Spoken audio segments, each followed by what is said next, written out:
Hello and welcome. This is a drink called How Make Carbonated iced strong coffee blackberry natural flavor. First thing you gotta do is you put these ice cubes into this cup. Then after that,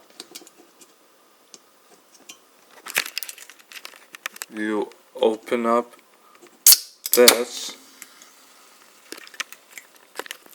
can of blackberry carbonated water and you pour it into this mug or cup, whatever it's called.